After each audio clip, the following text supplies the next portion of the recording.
से 1 साल पहले जब भारत ने मैली आंख से हमारे मुल्क की तरफ देखा था तो किस तरीके से हमारा पूरा मुल्क, हमारी मुसल्लह अफवाज, हमारी पॉलिटिकल लीडरशिप, हमारी मीडिया, हमारे नौजवान, हर एक शख्स मुत्तहिद होकर खड़ा हुआ और कुछ ही घंटों में मैं कहूँगा कि भारत को पता चल गया कि उसकी असली हैसियत क्या है।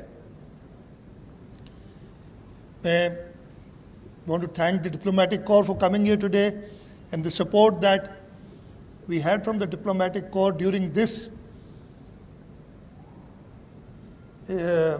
aggression of India in the last year. I really want to acknowledge that too. I know you were all concerned about the security of the region, of the security of the world.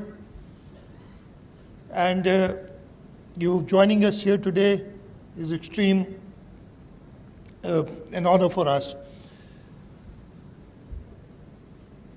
1 साल पहले शुरुआत हुई थी 22 अप्रैल को। एक false flag operation Bharat ने किया और उसका इल्ज़ाम पाकिस्तान पे डाला। और हमने, जैसे अभी आपने चेयरमैन बिलावल भुट्टो जरदारी साहब को सुना था कि हम जंग नहीं चाहते, हम एक अमन पसंद मुल्क हैं। और हमने भारत से कहा कि हमें एविडेंस दें, अगर किसी भी तरीके से पाकिस्तान मुलविस है तो हम जिम्मेदार हैं। उनका अपना प्लान कुछ और था। जैसे ये कहा गया कि वो समझे कि पाकिस्तान शायद बहुत ही कमज़ोर मुल्क बन चुका है, पाकिस्तान को हम ने आइसोलेट किया हुआ है दुनिया से। उन्होंने ये बहाना करके और कोई सबूत तो पेश नहीं किया, लेकिन मई के पहले हफ्ते में उन्होंने वो मिलिट्री एग्रेशन शुरू की। बॉर्डर के बाद उन्होंने जब अपनी एयरफोर्स का इस्तेमाल किया तो वो दिन सबको याद है कि हमारे एयरमैन, उन्होंने मज़ा चखाया है। जो उनकी प्राइड थी वो राफेल, जिसके बाद with all due courtesy to the French, उन्होंने भी सोचना शुरू किया कि भाई जहाज़ तो बहुत अच्छा हो सकता है लेकिन उसको चलाने वाले पे डिपेंड करता है। और 2 राफेल गिराए और कितने जहाज़ गिराए हमें पता नहीं है, इसलिए कि वो तो जहाज़ हमारी एयरफोर्स तो गिरा रही थी, लेकिन हमारे लोग, उनके जो उन्होंने ड्रोन्स फेंके थे वो हमारे देहातों में लोग गिरा रहे थे। और कुछ ही घंटों में उन्हें पता चल गया कि इस मुल्क, जो पूरा मुल्क मुत्तहिद है, उससे लड़ना मुमकिन नहीं है। और फिर जब 10 तारीख को सुबह फजर के वक्त उन्होंने दोबारा एग्रेशन एक की, तो मेरा ख्याल है 2 या 3 घंटे थे। मुझे याद है वो दिन, चेयरमैन साहब, आप, I don't know if you remember this और नॉट, सुबह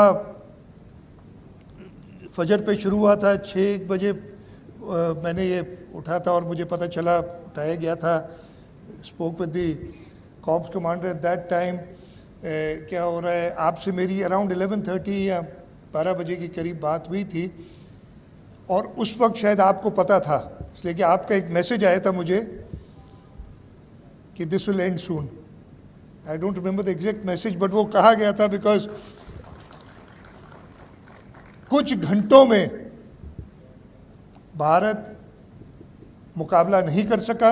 और ये कामयाबी हमारी आर्म्ड फोर्सेस की थी, हमारे लोगों की थी, जिन्होंने हर लेवल पे, जैसे अभी कहा गया, बच्चे से लेके बूढ़े तक, हमारे सोशल मीडिया एक्टिविस्ट, हमारी मेन स्ट्रीम मीडिया, जिन्होंने वो हरकत नहीं की जो भारत की मीडिया कर रही थी, जो अभी शर्जील ने बताया। शर्जील ये बताना भूल गया कि जब उसने कहा आप देख रहे, मैंने कहा मैं भारत के चैनल देखता नहीं हूँ, लेकिन उसके बाद मुझे याद है, बिकॉज ज़्यादा डर ये था कि उन्होंने ये प्रोपेगेंडा उड़ाया था कि हमने कराची पोर्ट हिट कर दी है। तो मैंने कमांडर नेवी कराची जो है कामकार, उनको फ़ोन किया तो उन्होंने मुझे जवाब दिया था कि नहीं, ऐसी दूर दूर तक कोई बात नहीं है, उनकी एक एक मूवमेंट हम नोट कर रहे हैं, अगर थोड़ी सी भी एग्रेशन हुई वी विल डिस्ट्रॉय देम। और यही हुआ, चाहे हमारी बरी फौज हो, हवाई फौज हो या बहरी फौज हो, उन तीनों की ताकत के सामने भारत पूरी तरह पसपा हुआ। ये कहानी 22 अप्रैल से नहीं शुरू होती। हमारा भारत के साथ कॉन्फ्लिक्ट 1947 से है, लेकिन पाकिस्तान की दिफा को मजबूत करने के लिए, अभी जिक्र हुआ था शर्जील ने किया, शहीद जुल्फ़िकार अली भुट्टो ने अपनी, जब वो उस वक्त पहले उन्होंने हुकूमत संभाली थी दिसंबर 1971 में, उसके पहले महीने में, बल्कि डेट भी याद है, 10 जनवरी 1972, अब वो काफ़ी बातें निकली हुई हैं बाहर, उन्होंने मुल्तान में एक मीटिंग की जिसमें उन्होंने पाकिस्तान के साइंटिस्ट को बुलाया और उन्होंने कहा कि मुझे पाकिस्तान को एटमी ताकत बनाना है, इसलिए कि हमारे पास कोई और हल नहीं है इस जो जंग का शौकीन मुल्क है हमारे बॉर्डर पे, उसको मुंह देने के लिए। और ये शहीद जुल्फ़िकार अली भुट्टो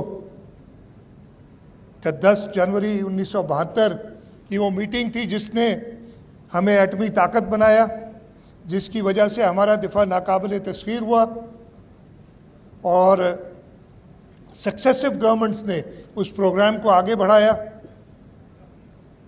इस पे किसी ने कॉम्प्रोमाइज़ नहीं किया। उसके बाद एटमी ताकत तो बन गए थे, लेकिन उसको डिलीवरी के लिए जो मिसाइल प्रोग्राम था वो शहीद मोहतरमा बेनज़ीर भुट्टो ने शुरू किया। और उसकी रिसेंटली जो हमारे चाइनीज़ जहाज़ों ने, इसलिए कि सबको पता है कि हमारे JF-17 और J-10C, उन्होंने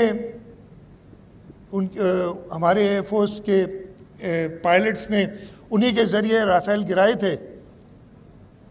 उनकी प्रोक्योरमेंट भी प्रेसिडेंट आसिफ अली जरदारी के पहले दौर में शुरू हुई थी। तो हमारी लीडरशिप, चाहे वो शहीद जुल्फ़िकार अली भुट्टो हो, शहीद मोहतरमा बेनज़ीर भुट्टो हो, प्रेसिडेंट आसिफ अली जरदारी हों, उन्होंने पाकिस्तान के दिफा को हमेशा सबसे आगे रखा है।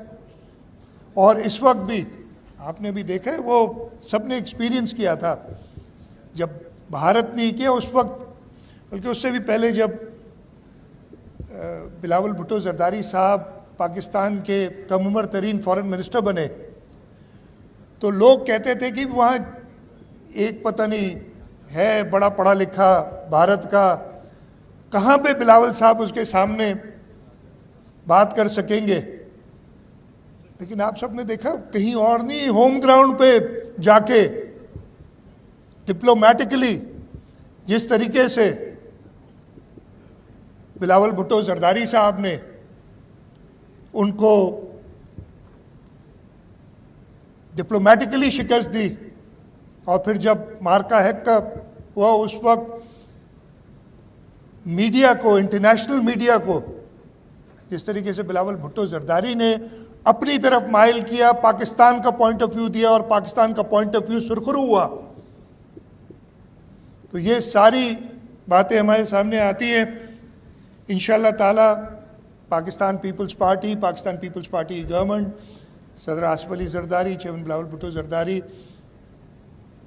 पाकिस्तान के दिफा के मामले पे कभी भी पीछे नहीं हटेंगे। और ख़ास तौर पे इस वक्त जब chief of defence forces, chief of army staff field marshal Asim Munir lead कर रहे हैं जिस तरीके से, और वो हमने अभी भी देखा है कि ये कोई सोच सकता था आज से 1 साल पहले कि गल्फ में एक जंग होगी, इसराइल और अमेरिका हमला करेगा ईरान पे और उसके बाद सीज फायर पाकिस्तान कराएगा।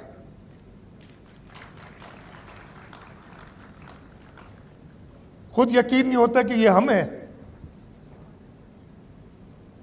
और एक जगह पे इस्लामाबाद में टेबल पे लाके